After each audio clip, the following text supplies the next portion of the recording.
What if I told you there was a man in the Bible who appeared from nowhere, a king, a priest, a prophet of the Most High God, who blessed Abraham himself, and then vanished, leaving behind a mystery that scholars and believers have wrestled with for thousands of years?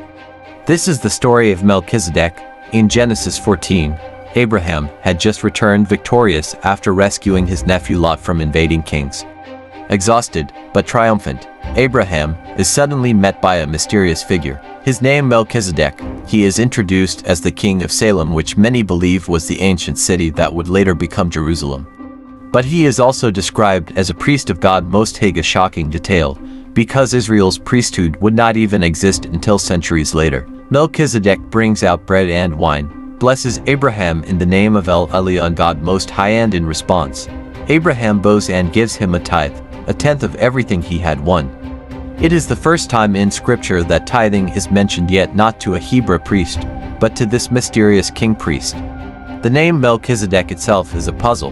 In Hebrew, it can mean king of righteousness, but scholars also point out it may come from the ancient Canaanite phrase "my king is Sedek," referring to a local deity of righteousness. Either way, the name alone carries a sense of divine authority, one that transcends ordinary kingship.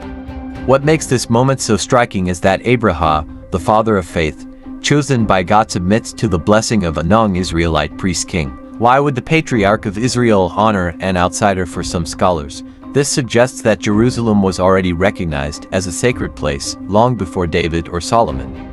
For others, it shows that God's priesthood was always meant to be greater than national or tribal boundaries. But the mystery of Melchizedek does not end there. Centuries later, in Psalm 110, the writer speaks of the Messiah as a priest forever in the order of Melchizedek. And in the New Testament book of Hebrews, Melchizedek becomes a symbol of something far greater.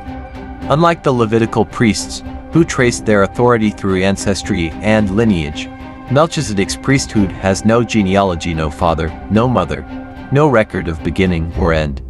He appears eternal, timeless, a foreshadowing of Christ himself. The bread and wine he offered Abraham, Christians later saw as a shadow of the Last Supper. His title, King of Salem, Salem meaning peace, made him not only the king of righteousness but also the king of peace, qualities perfectly fulfilled in Jesus Christ. So who was Melchizedek? Was he simply a Canaanite priest-king whom Abraham respected? Was he Shem, the son of Noah, still alive and carrying the ancient priesthood? Was he an angel, a divine messenger? Or was he something more, a heavenly foreshadowing of the eternal King and High Priest, Jesus Christ? The Bible leaves his story open, brief, mysterious, and powerful. Melchizedek is not meant to satisfy our curiosity, but to point us forward to the one whose priesthood never ends. What do you think? Was Melchizedek just a man, or something far greater? Share your thoughts in the comments and don't forget to subscribe, because more hidden mysteries of the Bible are waiting to be uncovered.